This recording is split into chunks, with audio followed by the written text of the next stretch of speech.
Assalamualaikum warahmatullahi wabarakatuh. Saya Abdul Holik dari SMP Negeri 2 Padalarang sebagai CGP Angkatan 4 dari Kabupaten Bandung Barat. Nah, pada saat ini saya akan sedikit berdiskusi dengan rekan saya, yaitu Pak Kusnadi. Ya. Beliau guru matematika dan kebetulan sekali kasus yang disodorkan itu sama, yaitu kasus tentang sedikit mengenai guru matematika, yaitu dalam proses pembelajaran matematika. Nah, untuk lebih jelasnya saya akan berbicara dengan Pak Kusnadi. Pak Kus, gimana kabarnya? Alhamdulillah, ya, alhamdulillah sehat ya. Pak Kusnadi, kan kita sudah ngobrol-ngobrol tentang kasus yang jadi permasalahan ya, yang akan kita diskusikan. Apa itu kasusnya, Pak Kusnadi? Ya, kasusnya ketika ada seorang orang tua siswa yang datang ke sekolah, yang marah-marah, membawa senjata tajam.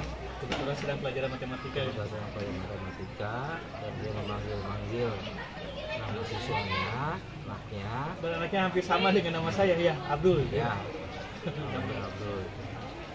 Dia menyuruh anaknya untuk pulang, segera pulang, membantu pekerjaan orang tuanya. Nah, kira-kira Pak Kus, kalau Pak Kusnadi berposisi sebagai guru yang seperti itu gitu ya. Ketika Pak Kusnadi sedang mengajar, kemudian ada orang tua memanggil anaknya untuk segera pulang sambil bawa golok ya, sambil marah-marah, anaknya juga ketakutan. Kira-kira apa langkah-langkah yang akan dilakukan oleh Pak Kusnadi, Pak Kus? Sebagai seorang pendidik mungkin ya, Pak Abdul, mungkin kita harus, yang pertama itu kita berusaha agar tetap tenang. Itu bertahap tenang. Yang pertama itu kita berusaha menghadapi situasi apapun. Ketika orang tua sudah marah, kita berusaha untuk tetap tenang. Kemudian langkah berikutnya adalah ibaratnya api, kalau kita lawan dengan api lagi kan pasti akan membesar apinya. Nah, oleh karena itu api kita lawan dengan air. Oke, biar maknyos gitu. Berarti kelembutan ini? Kelembutan dan kasih sayang. Langkah berikutnya, saya coba untuk mengajak orang tua itu ke ruangan yang sepi, yang tenang, yang tidak dikerumuni anak-anak. Dia tidak mau ya.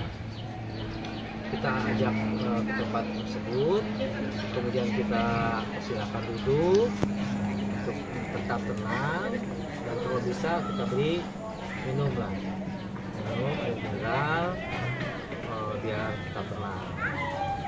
Nah, setelah kondisi seperti itu, kita coba langkah berikutnya adalah mengalihkan suasana emosi dia gitu. Kita alihkan ke pertanyaan-pertanyaan, misalkan untuk mengalihkan ke permasalahan yang dihadapi, kita coba memperkenalkan diri. Nama saya misalkan Kusnadi. Kemudian kita tanyakan juga nama orang tuanya. Nama bapak siapa? Nama bapak di mana?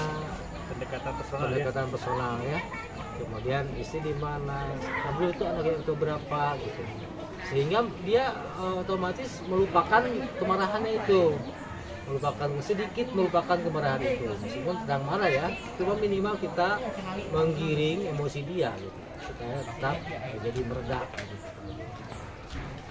Nah, kemudian langkah berikutnya kita coba klarifikasi apa sih duduk permasalahannya. Kita minta penjelasan pada orang tua. Setelah duduk tenang, mungkin emosinya sudah sedikit berkurang, logikanya sudah mulai jalan, kita tanya apa sih yang menjadi permasalahan, kenapa Abdul disuruh bekerja. Kita coba korek informasi, tujuannya adalah itu bisa sebagai alibi buat kita mencarikan solusinya yang terbaik bagi siswa. Langkah berikutnya tadi kan mencari ketenangan dulu, pendekatan personal ya, kemudian berbicara tentang mencari alasan latar belakang ya, masalahnya kenapa. Nah, langkah berikutnya adalah kalau bisa kita panggil anaknya. Kita panggil anaknya. Langkah berikutnya itu pendekatan dengan anak gitu ya. Pendekatan anak, klarifikasi kalau ditanya lah, kenapa gitu? Pilih mana nih? Kamu senang bekerja atau senang sekolah? Senang bekerja atau senang belajar Senang gitu ya? belajar ya, senang sekolah, senang belajar. Nah, setelah dapat informasi dari anak, baru kita evaluasi dalam artian kita beri penjelasan sedikit demi sedikit kepada orang tua tentang pentingnya belajar di sekolah. Jadi yang terakhir itu langkahnya itu adalah evaluasi ya. Evaluasi yaitu dengan cara memberikan penjelasan kepada orang tua siswa bahwa pentingnya belajar itu adalah demi masa depan anak. Ya. Jadi apa nanti langkah-langkah yang dilakukan ya Pak Iya, Gus ini? begitu langkah yang dilakukan. Oke, terima kasih Pak Gus Hadi. Sama-sama, Mudah-mudahan kita Pak bisa Agus. mengembangkan pendidikan khususnya di SMP Negeri 2 Padara ini Pak Gus Amin, ya. amin. Ya, terima kasih. Itulah pembicaraan kami dengan Pak Kusnadi, yaitu tentang masalah studi kasus tentang pembelajaran matematika. Terima kasih. Assalamualaikum warahmatullahi wabarakatuh. Salam.